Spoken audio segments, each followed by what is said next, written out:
جب دجال کی خبر آئے گی، امام مہدی شام واپس آئیں گے، پتہ چلے گا دجال نہیں آیا، پھر رومیوں میں اپنی فوج بھیجیں گے، اس کے بعد پھر دجال حقیقتاً آئے گا، پھر دجال کے فتنوں کا دور ہوگا۔ خراسان سے یہودیہ ایک علاقہ ہے جو آج بھی ایران میں موجود ہے، ایک چھوٹا سا علاقہ ہے جہاں پر یہود ہیں، یہ سارے یہود اس وقت اسرائیل فلسطین میں نہیں ہوں گے، اس وقت بیت المقدس میں نہیں ہوں گے، یہ وہاں جمع ہو جائیں گے اور پھر وہاں سے دجال کے ساتھ یہ فلسطین کی طرف بڑھیں گے، پھر وہ غزوہ ہند کا دور ہے۔ اسی طرح جب ہم علامات قیامت کو دیکھتے ہیں اور اس علم کے ماہرین کی تحقیقات کی روشنی میں اس ترتیب کے مطابق دیکھتے ہیں تو ہمارے ایمان میں تقویت پیدا ہوتی ہے۔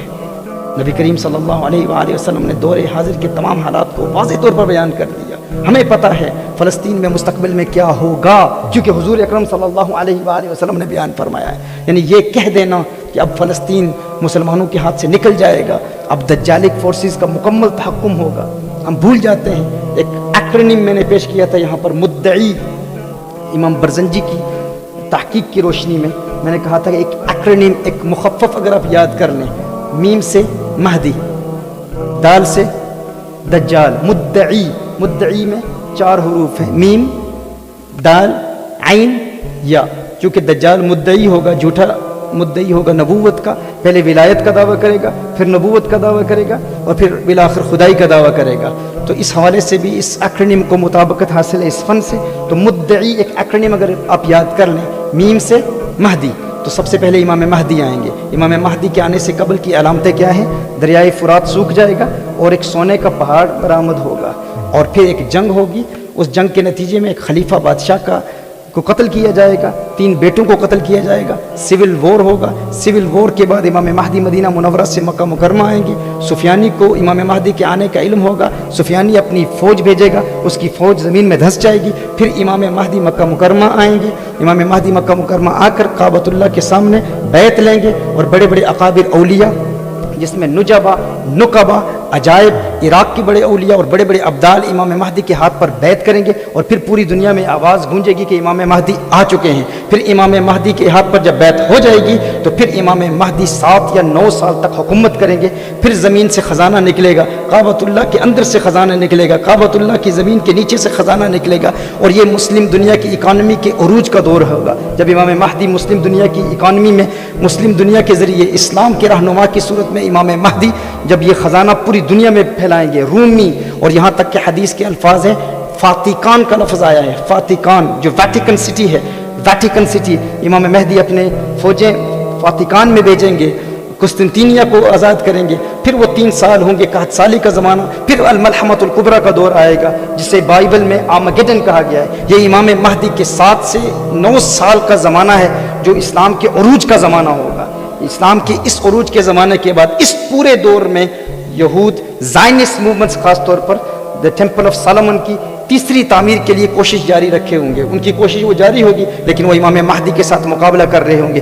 پھر امام مہدی جب قسطنطینیہ کو آزاد کریں گے، یہ 61 سالی کے زمانے کے بعد کا وقت ہے، اس وقت ایک فالس الارم ہوگا، ایک جھوٹی افواہ پھیلے گی کہ دجال آ گیا ہے، دجال کی خبر ہوگی۔ تو میم سے مہدی، دال سے دجال۔ تو اگر ہمیں یہ ترتیب بیسک یاد آ جائے کہ 7 سے 9 سال تک مسلمانوں کے عروج کا زمانہ ہوگا، پھر اس کے بعد الملحمۃ الکبریٰ میں امام مہدی شامل ہوں گے، جو پہلی خلیفہ کی جنگ ہوگی اس میں امام مہدی نہیں ہوں گے، الملحمۃ الکبریٰ میں امام مہدی ہوں گے، دجال نہیں ہوگا۔ اور پھر جب دجال کی خبر آئے گی، امام مہدی شام واپس آئیں گے، پتہ چلے گا دجال نہیں آیا، پھر رومیوں میں اپنی فوج بھیجیں گے، اس کے بعد پھر دجال حقیقتاً آئے گا، پھر دجال کے فتنوں کا دور ہوگا۔ خراسان سے یہودیہ ایک علاقہ ہے جو آج بھی ایران میں موجود ہے، ایک چھوٹا سا علاقہ ہے جہاں پر یہود ہیں، یہ سارے یہود اس وقت اسرائیل فلسطین میں نہیں ہوں گے، اس وقت بیت المقدس میں نہیں ہوں گے، یہ وہاں جمع ہو جائیں گے، اور پھر وہاں سے دجال کے ساتھ یہ فلسطین کی طرف بڑھیں گے۔ پھر وہ غزوہ ہند کا دور ہے۔ یہ ہمارے اکابر کی تحقیقات کی روشنی میں عرض کر رہا ہوں کہ اس فن کو پڑھا جائے، ہمارے نوجوانوں کو علم ہو کہ مستقبل میں ہم کیا دیکھ رہے ہیں، مستقبل میں ہم کس چیز کو ایکسپیکٹ کر رہے ہیں۔ پھر دجال کے فتنوں کا دور ہے، اور پھر دجال کے فتنوں کے دور میں ہی عقائد اہل سنت واضح ہو جائیں گے۔ آپ جانتے ہیں کہ امام مہدی جب آئیں گے تو امام مہدی کے دور میں کوئی گستاخ اہل بیت نہیں ہوگا، کسی میں اہل بیت کی گستاخی کی جرت نہیں ہوگی، اور کوئی صحابہ کا گستاخ بھی نہیں ہوگا۔ امام مہدی کے پرچم تلے تمام اہل حق، اہل سنت و جماعت متحد ہوں گے، اور کوئی ایسے گستاخ بے ادب نہیں ہوں گے۔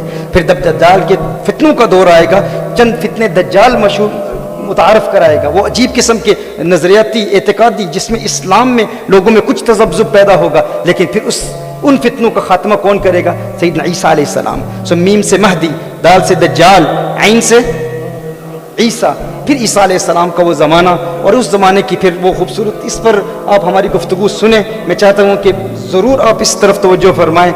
عیسیٰ علیہ السلام کے 40 سال کے زمانے کے بعد پھر یاجوج ماجوج کا دور ہے. یہ غلط تعبیر کی جاتی ہے کہ اقبال نے حرف ینسلون کے حوالے سے جو بیان کیا، اقبال کے نزدیک یاجوج ماجوج سسٹم کا نام ہے. اقبال کے نزدیک یاجوج ماجوج ایک حقیقی ایگزسٹنس بھی ہے اور سسٹم بھی ہے. یاجوج ماجوج کی حقیقتاً ایگزسٹنس بھی ہوگی. تو یہ کم از کم 4 چیزیں اگر ہمارے علم میں ہوں تو یہاں سوشل میڈیا پہ کوئی مہدی ہونے کا دعویٰ کر رہا ہے، کوئی کہہ رہا ہے میں مہدی کا نمائندہ ہوں، دین اسلام کی مبادیات تک کا علم نہیں، اور ہمارے نوجوان متاثر ہو جاتے ہیں. یا ایتھیزم پھیل رہا ہے، یا اس قسم کے فتنے پھیل رہے ہیں، الحاد پھیل رہا ہے، اور پھر احساس کمتری کا شکار ہے مسلمان.